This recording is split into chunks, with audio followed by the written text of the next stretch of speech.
जय हिंद, वंदे मातरम। मेरा नाम है मोहित परखे। इतिहास के एक और इम्पोर्टेंट क्वेश्चन या टॉपिक के बारे में हम जानने का प्रयास करेंगे। औरंगजेब की धार्मिक नीति, जो इतिहास में बहुत इम्पोर्टेंट है। इसकी आलोचना भी की जाती है।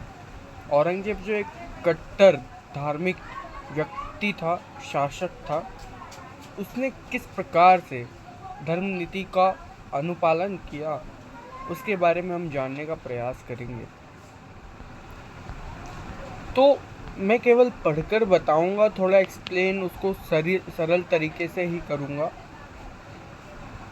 और इसको केवल जानने का प्रयास करेंगे। ये नोट्स की तरह है, मैं पीपीटी नहीं बनाया हूँ, बस नोट्स की तरह इसे पढ़कर बताऊंगा, आप सुन भी सकते हैं। तो आइए जानते हैं औरंगजेब की धार्मिक नीति के बारे में। औरंगजेब मुगल वंश का आखिरी शक्तिशाली सम्राट था। औरंगजेब का जन्म 1606 में उज्जैन के निकट दोहात पर हुआ था। दोहात एक जगह का नाम है। शाहजहां के 4 पुत्र थे। कौन कौन? दारा शिकोह, सूज, औरंगजेब और मुराद। औरंगजेब पढ़ने लिखने में बहुत रुचि रखता था, क्योंकि ये पढ़ाई लिखाई में बहुत इंटरेस्टेड था। एंड उसने जल्दी ही कुरान आदि की विस्तृत जानकारी प्राप्त कर ली थी, एवं अरबी फारसी जैसी अन्य भाषाओं का भी उसे ज्ञान मिल चुका था। शाहजहां के पुत्रों में जब वह गद्दी के संघर्ष छिड़ा, तो औरंगजेब इसमें सफल हुआ और 1658 में वह गद्दी पर बैठ गया। उसने गद्दी पर बैठने के बाद अनेक नीतियां अपनाई, जिसमें उसकी धार्मिक नीति बहुत इम्पोर्टेंट है। उसने धार्मिक नीति को अलग अलग तरीके से अपनाया। आइए जानते हैं। औरंगजेब की धार्मिक नीति को लेकर काफ़ी मतभेद रहा है। अधिकांश इतिहासकारों ने यह स्वीकार किया कि एक कट्टर सुन्नी मुसलमान था। कौन? औरंगजेब। और वह अपने राज्य में इस्लाम के नियमों का सख्ती से पालन कराना जानता था और चाहता था कि सभी लोग इस धर्म को स्वीकार करें। धार्मिक कट्टरता के आधार पर उसने उत्तराधिकारी के युद्ध में सफलता भी प्राप्त की थी। इस संबंध में हेग ने लिखा है। हेग एक इतिहासकार है। उन्होंने लिखा, औरंगजेब एक हठधर्मी और कट्टरपंथी व्यक्ति था। उसके लिए उसकी विशाल बहुसंख्यक प्रजा का धर्म, ईश्वर का अभिशाप, एक महान बुराई, मूर्ति पूजा से मुक्त था। मतलब कि उसका जो धर्म था वो मूर्ति पूजा के विरोधी थे, उसमें मूर्ति पूजा नहीं थी। अब देखते हैं औरंगजेब की धार्मिक नीति का परिचय। औरंगजेब की धार्मिक नीति पर नज़र डालने से पहले यह बात भी ध्यान लगाना जरूरी है कि औरंगजेब को धार्मिक इतिहासकारों ने कट्टर बताया। औरंगजेब की नीति जो धार्मिक थी, उसके दो स्वरूप दिखाई पड़ते हैं। पहला स्वरूप यह है कि वह धार्मिक नहीं था और इस्लाम विरोधी धार्मिक प्रथाओं व वस्तुओं को समाप्त करके वह इस्लाम का विकास करना था। दूसरी बात यह थी कि वह अन्य धर्मों के विकास को रोकना चाहता था और विशेष रूप से हिंदू विरोधी कार्य करना चाहता था। इस्लाम के प्रचार के उसने क्या कार्य किए? औरंगजेब एक तो कट्टर सुन्नी मुसलमान था। उसने प्रशासन को इस्लाम में तब्दील करना चाहा। मतलब कि जो भी प्रशासनिक गतिविधियां थी, उसने उसको इस्लामिक तरीके से उसको चलाना चाहा। औरंगजेब के राजस्व के आदि आदर्शों के सिद्धांत का आधार इस्लामी राजस्व सिद्धांत था। राजस्व मतलब कि आय, जो इनकम की सोर्स होते हैं वो। इस प्रकार उसका पहला उद्देश्य दार उल हरब को दार उल इस्लाम में परिवर्तित करना था। औरंगजेब अपने संपूर्ण जीवन में न तो इन आदर्शों को भूला और राजा की नीतियों को इनसे अलग रखा।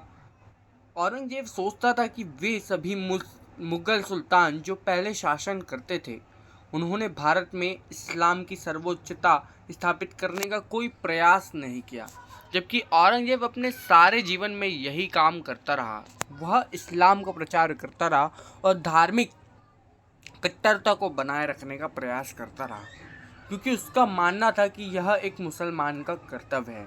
उसने इस्लाम प्रचार के लिए अनेक कार्य किए। किस प्रकार के कार्य किए देखते हैं। उसने राज दरबार में साज सज्जा, नृत्य, संगीत, चित्रकला आदि को बंद करवा दिया। ये सब इस्लाम के विरोधी थे। उसने सिक्कों पर कलमा लिखवाना बंद करवा दिया। उसका विचार था कि कला एक पवित्र वस्तु है, जबकि सिक्के गंदे स्थानों पर गिर जाते हैं और पैरों पर आते हैं, जिससे कलमे का अपमान होता है। उसने झरोका दर्शन को भी खत्म करवा दिया, क्योंकि यह भी इस्लाम विरोधी कार्य था। औरंगजेब ने शराब या पदार्थों के सेवन पर भी प्रतिबंध लगा दिया। उसने उसने वैश्यालयों और जुओं के अड्डों को भी समाप्त कर दिया, क्योंकि यह इस्लाम के विरुद्ध था। इस्लाम धर्म के कार्यों की देखरेख के लिए, इस्लाम के नियमों का सख्ती से पालन करने के लिए उसने एक अधिकारी, जिसका नाम था मुहत्सिब, की नियुक्ति की, जो इस्लाम के नियमों को सख्ती से पालन करवाता था। मुस्लिम प्रजा को अधिक सुविधा देने का प्रयास किया उसने। उसके लिए नौकरियां सुरक्षित रखी गई तथा मदरसे खुलवाए गए। उसने तुलादान को भी समाप्त कर दिया। हिंदू विरोधी कार्य क्या किए उन्होंने? औरंगजेब ने जहां इस्लाम के प्रचार को बढ़ाने के लिए कार्य किए, वहीं अनेक हिंदू विरोधी या गैर इस्लामिक संप्रदायों के विरुद्ध भी अनेक कार्य किए। जिस प्रकार है कि लेकिन बहुत से इतिहासकारों ने इस बात पर बल दिया कि औरंगजेब ने जो हिंदू विरोधी कार्य किए वो केवल धार्मिक भावनाओं से प्रेरित होकर नहीं किए, बल्कि उस बात के पीछे औरंगजेब के कुछ और भी बहुत से कारण थे। क्या हिंदू विरोधी कार्य किए, आइए जानते हैं। हिंदुओं की धार्मिक शिक्षा पर पूरी तरह से उसने प्रतिबंध लगा दिया कि हिंदुओं को धार्मिक शिक्षा नहीं प्राप्त होगी। हिंदुओं को शिक्षण संस्थाएं स्थापित करने की अनुमति नहीं दी जाती थी। साथ ही हिंदू छात्राओं को मुस्लिम संस्थाओं में प्रवेश नहीं मिलता था। हिंदुओं को इस्लाम धर्म ग्रहण करने पर मजबूर करने के लिए उसने हिंदुओं पर जजिया कर लगा दिया। अकबर ने अपने शासनकाल में यह कर समाप्त कर दिया था, परंतु औरंगजेब ने इसे फिर से चालू करवा दिया। जजिया के अलावा हिंदुओं पर अन्य कर भी लगाए जाते थे, टैक्स। उदाहरण के लिए मुसलमानों को चुंगी हिंदुओं की अपेक्षा आधी देनी पड़ती थी। मतलब मुसलमान कम टैक्स देते थे, चुंगी, और हिंदू ज़्यादा टैक्स दिया करते थे। एवं इसके साथ साथ हिंदुओं को तीर्थ यात्रा कर भी देना पड़ता था। मतलब कहीं यात्रा कर रहे हैं, तीर्थ यात्रा कर रहे हैं, तो उनको टैक्स देना पड़ता था। अकबर ने अपनी जो धार्मिक नीति थी उसमें उदारता अपनाई थी। तीर्थ यात्रा कर भी उसने समाप्त कर दिया था।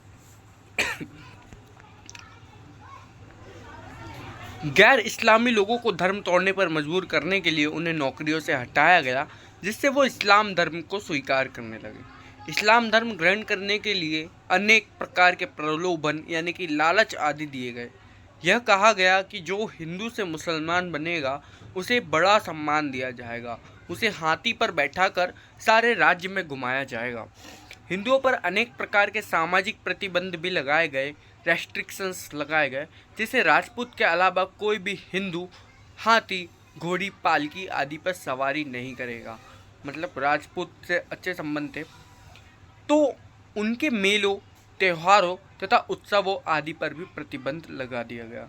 औरंगजेब ने इस्लाम धर्म को प्रोत्साहित करते हुए हिंदू मंदिरों को नष्ट करवा दिया। एक आदेश के अनुसार जो पुराने हिंदू मंदिर थे, उनकी मरम्मत आदि पर भी रोक लगवा दी, जिससे वे शीघ्र ही नष्ट हो जाए। बहुत से इतिहासकारों ने यह तक कहा कि उसने मूर्ति आदियों को तोड़कर उन्हें मस्जिद की सीढ़ियों तथा सड़कों आदि के निर्माण में प्रयोग करवाया और अनेक मंदिरों के स्थान पर मस्जिदों का निर्माण करवाया। अब धार्मिक नीति के परिणाम और विद्रोह देखें तो औरंगजेब की इस धार्मिक नीति का बुरा असर पड़ा। धार्मिक कट्टरता के कारण लोगों में विद्रोह की भावना भड़क उठी तथा वे औरंगजेब से घृणा करने लगे तथा उन्होंने औरंगजेब के विरुद्ध अनेक विद्रोह किए, जो मुगल साम्राज्य के पतन का एक प्रमुख कारण बने। औरंगजेब की धार्मिक नीति के मुख्य परिणाम क्या रहे कि प्रथम विद्रोह सनातनियों का विद्रोह था। औरंगजेब की धार्मिक नीति से नाराज होकर औरंगजेब के विरुद्ध विद्रोह कर दिया गया। इन लोगों का मुख्य व्यवसाय कृषि था। सनातनी लोग थे जो ये लोग धार्मिक प्रवृत्ति को अपनाए हुए थे तथा ईश्वर के प्रति आस्था रखते थे। एक लगान वसूल करने वाले अधिकारी ने एक सनातनी के साथ अनुचित व्यवहार किया था, जिससे क्रोधित हो गए थे वे और युद्ध करने को तैयार हो गए। एक अफवाह फैली कि अधिकारियों ने सनातनियों पर अत्याचार करने शुरू किए, जिसके कारण दोनों तरफ से विद्रोह आरंभ हुआ और औरंगजेब ने उन्हें दबाने के लिए सेना भेजी। सनातनियों ने उनका सामना किया किंतु वे पराजित हो गए, जिससे 12,000 सनातनी मारे गए लगभग। सिक्कों का विद्रोह। मुगल सम्राट के धार्मिक नीतियों का शिकार सिक्कों को भी होना पड़ा था, जिसके फलस्वरूप उन्होंने भी औरंगजेब के विरुद्ध विद्रोह कर दिया। गुरु तेग बहादुर ने सिक्कों का एक संगठन बनाया था, औरंगजेब के विरुद्ध कार्य करना आरंभ कर दिया, जिसने 1675 में औरंगजेब ने उन्हें दिल्ली में आमंत्रित कर दिया और फिर उनकी हत्या कर दी, जिस कारण सिख भड़क उठे थे और उनके पुत्र गुरु गोविंद सिंह ने मुगलों के विरुद्ध विद्रोह कर दिया और उनके लिए काफ़ी परेशानियां खड़ी हुई। अब देखते हैं राजपूतों का विद्रोह। अभी हमने देखा सनातनियों का, फिर सिखों का, अब देखते हैं राजपूतों का औरंगजेब के विरुद्ध विद्रोह। राजपूतों ने भी मुगलों के विरुद्ध विद्रोह किया, जिसमें बुंदेल राजपूत छत्रसाल का उल्लेखनीय है।